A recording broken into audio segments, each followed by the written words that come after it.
Hey everyone, welcome back. Today, we're going to take a deep dive into a pretty pressing issue that hits close to home for all of us Nigerians, Yeah, the governance crisis here in Nigeria. absolutely. So we've got a really powerful document to unpack today. Right.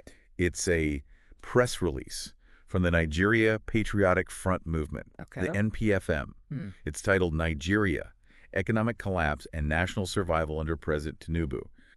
And, Heavy stuff. this isn't just about understanding the problems. It's Right. about, empowering ourselves, Yeah, the Nigerian people, that's right. to actually demand the good governance that we deserve. Yeah. And the NPFM, they don't sugarcoat things. Wow. They come out swinging. They're saying that, Nigeria is in a deep economic and social crisis under President Tinubu. Wow. And their argument is that the country is on a dangerous path, one that has some, unsettling parallels to the crisis in Sudan. And they're painting this, really stark picture of economic hardship, potential social unrest, federal overreach, and they're really urging all of us to stand united for change.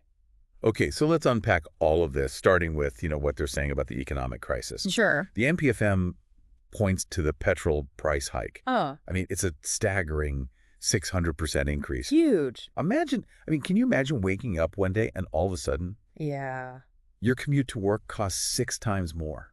it's wild. That's the reality for, millions of Nigerians now. Yeah, a liter of petrol costs N 1,200.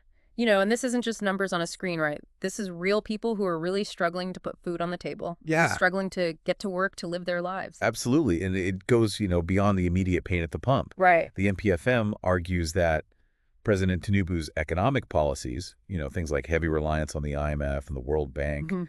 the privatization, subsidy removal, Yeah.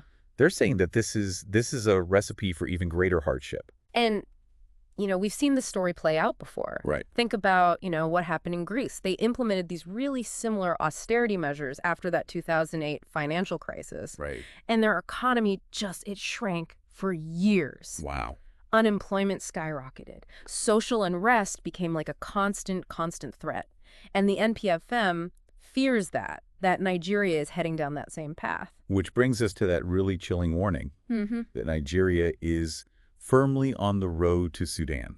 Now, a lot of us remember what happened in Sudan, that devastating conflict. Yeah. But, for those who maybe need a refresher, let's break it down a little. Sure. What happened there? Okay, so Sudan's crisis, it was a slow burn, Okay. kind of built up over time. The government imposed these really, really harsh austerity measures. Wow. And inflation it spiraled out of control. Domestic production completely collapsed, and people were, they had enough. They Yeah. took to the streets and protest. And what did the government do? Yeah. A brutal crackdown. Wow. So the situation just kept escalating, and you had all these different factions that started to clash, and the country just plunged into this, devastating civil war. The NTFM sees alarming similarities in Nigeria today. You've got rising economic hardship. You've got growing protests. Yeah. And it feels like you've got this government that's just unwilling to address the root causes of what's happening. And it's not just abstract warnings either. Right. They're pointing to very specific examples. Like, we've seen the arrests of peaceful protesters that are just demanding economic justice. Yeah. We see the rise of these, ethno-fascist groups that are exploiting this instability. Yeah. And what they see is government inaction Right. in the face of all these threats. That's scary. It really is. It's a scary parallel. It really is. Yeah, and it just underscores how urgent this situation is. Yeah. We can't afford to just sit back and be complacent. Right. We have to learn from Sudan's mistakes. We can't let that happen here. Yeah, we need to demand a different path for Nigeria. Absolutely. Absolutely. And, this sense of urgency that they're talking about, it's really amplified when we look at the NPFM's concerns about federal overreach into state affairs. Yeah. They're specifically mentioning Kano and Rivers states, Mm-hmm. and they're saying that this interference really weakens democratic institutions. Yep. And it increases the risk of violence. And they're calling on President Tinubu and Vice President Shettima to, condemn these actions. Right. And to uphold the principles of federalism. What's concerning is that this kind of interference, it seems to be part of a broader pattern of silencing dissent. Oh, wow. The NPFM highlights those, what they call indigene versus non-indigene tactics that they're saying are being used in Lagos State Yeah. to suppress opposition. This tactic, this indigenous versus non-indigenous, I mean, Yeah, it's deeply troubling. it is. I mean, it feels like the classic divide and conquer strategy. Exactly. It's a way to deflect attention away from the real issues, you know?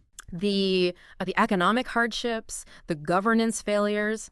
Instead of uniting against these harmful policies, people are being pitted against each other based on where they come from, how long they've lived in a particular place. Yeah. It's a dangerous game that only benefits the people in power. So, it's clear that the NPFM sees Nigeria at a crossroads. Yeah. They're calling for action. They're calling for a united front against what they're calling bandit capitalism. Right. And that call to action, it's directed at all of us. Yeah. The NPFM is urging us to resist any attempts to co-opt our struggle, to reject those who try to silence us, to stand together in demanding a better future for Nigeria. They're really pushing for, the NLC and TUC, our labor unions, to be vigilant against privatization. Right. And to protect the rights of workers. Yeah. They believe that Nigerians must organize and raise the stakes of the struggle for their future. And they're not just talking about protests. They're calling for an actual national conference in November 2024, focused on, and get this, survival of Nigeria under bandit capitalism. Wow, yeah, this conference is meant to be like a big forum, right, for Nigerians from all walks of life to come together, discuss the challenges, debate solutions, and actually chart a path forward. It's about reclaiming the narrative, rejecting the politics of division, and embracing the power of collective action. And speaking of, things being in our hands, the NPFM highlights a recent event that kind of brings us home. The power outage that plunged 17 northern states into darkness. Oh, yeah. It's a stark reminder, I think, of the failures in our power sector and the government's inability to just provide, these basic services. And this power outage, it's not just like this isolated incident. It's a symptom of deeper issues. You've got corruption, sabotage, lack of investment in infrastructure, a lack of proactive solutions from the government.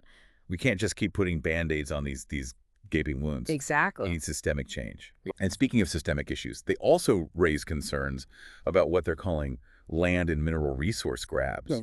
You got these powerful interests. They're often in collusion with corrupt officials, and they're seizing all these valuable resources, displacing local communities, and just fueling conflict. And this is a pattern we've seen over and over, both within Nigeria and in other parts of the world. Yeah.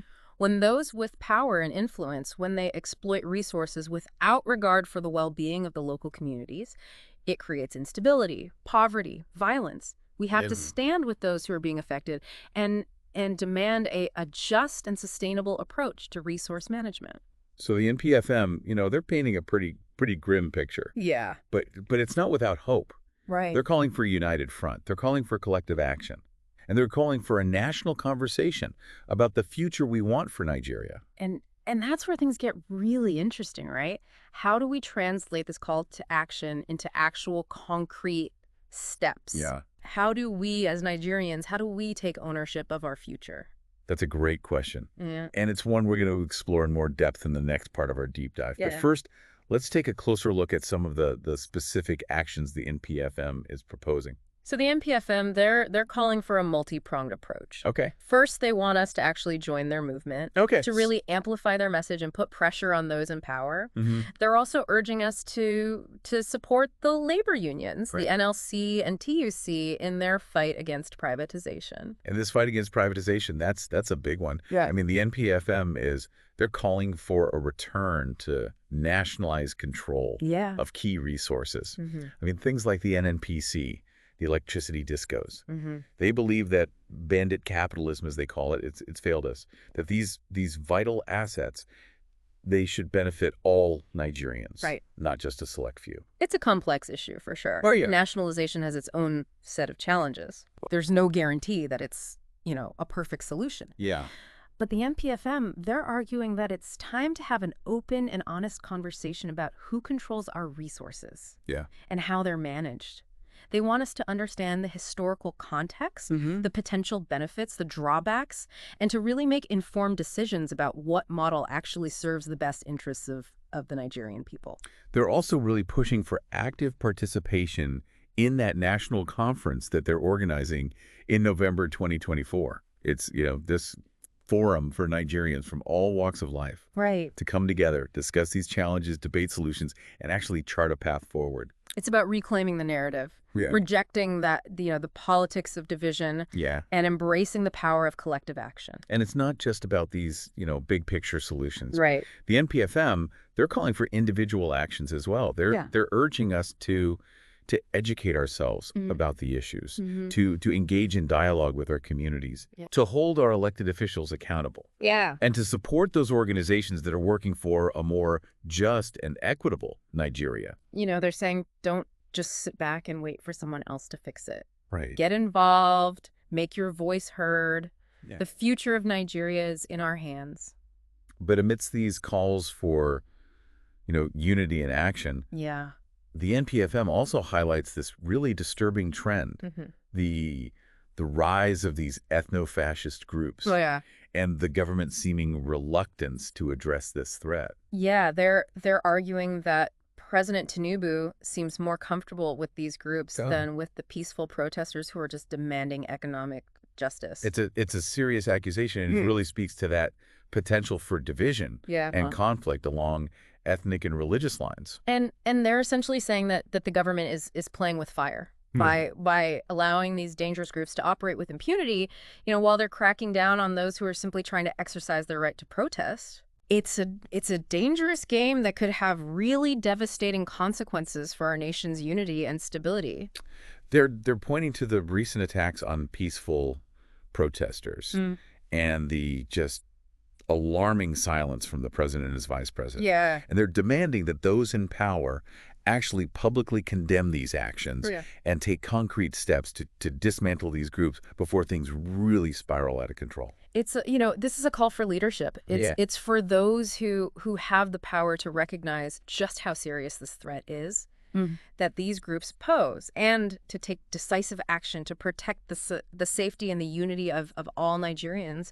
It's a call for accountability for the government to actually uphold its duty to protect its citizens and to make sure that all Nigerians feel safe and secure, no matter their ethnicity or their religious beliefs. But it's not just up to the government. Right. I mean, the NPFM is calling on all of us as Nigerians to resist this manipulation of ethnic and religious identities that they believe is being used to distract from the real issues, the economic hardships, the struggle for survival. They want us to recognize that common ground, those shared struggles that really unite us as Nigerians across ethnic, religious, and regional divides. It's about building solidarity, understanding that we are so much stronger together. And working together to demand a better future for everyone. And that brings us back to, the core message of the NPFM, the need for collective action. They're urging us to participate in the national conference, to join their movement, to support the labor unions, and to take those individual actions in our own communities. Right. They really believe that the future of Nigeria is in our hands, and it's time for us to step up, to raise our voices, and to demand that good governance that we deserve. They leave us with this really, really powerful question to think about. If you had the power to change one thing about Nigeria's governance, what would it be? It's a question worth reflecting on. Absolutely. I mean, it's about looking beyond those immediate challenges. Beyond the headlines, beyond the political rhetoric. And envisioning the kind of Nigeria that we all want to see. Right. What are our aspirations for this nation? What values do we want to uphold? What kind of future are we trying to create for ourselves and for generations to come? It really is. It challenges us to kind of look inward.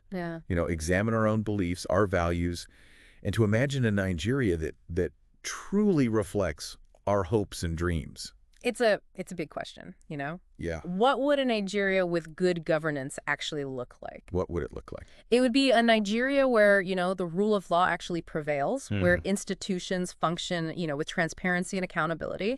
Where leaders actually prioritize the well-being of their citizens over personal gain, and where, every single Nigerian has the opportunity to thrive regardless of their background or their beliefs. It's a vision worth fighting for. It is. A vision that really requires all of us, all Nigerians, to to come together. Mm-hmm. And, the NPFM's message, it's a call to action. Mm-hmm. It's an invitation to become, active participants in shaping our nation's destiny. They're reminding us that we're not powerless. No. We have the power. We can hold our leaders accountable. We can demand better governance. No. We can build a Nigeria that reflects our shared values and aspirations. And that's what makes this whole deep dive so important. Yeah. It's not just about understanding the problems. Right. It's about, giving ourselves the knowledge, Yep. the tools. The tools we need. Yeah, to create change. It's about recognizing, our agency. Yeah. Embracing that collective power that we have. Yeah. And taking real steps to build the Nigeria we want to see. So as we wrap up our deep dive here, Yeah. I want to leave you all with a renewed sense of hope and possibility. Yes, the challenges are daunting, but the potential for positive change is huge. It is. The NPFM has shown us a path forward. But it's up to each and every one of us to take that first step. And remember that question that they asked that we've been talking about. Yeah. If you had the power to change one thing about Nigeria's governance, what would it be? Think about it. Hold that question close. Let it guide your actions, your conversations, your engagement with the whole political process. The future of Nigeria is in our hands. It really is. Let's make it a future we can all be proud of.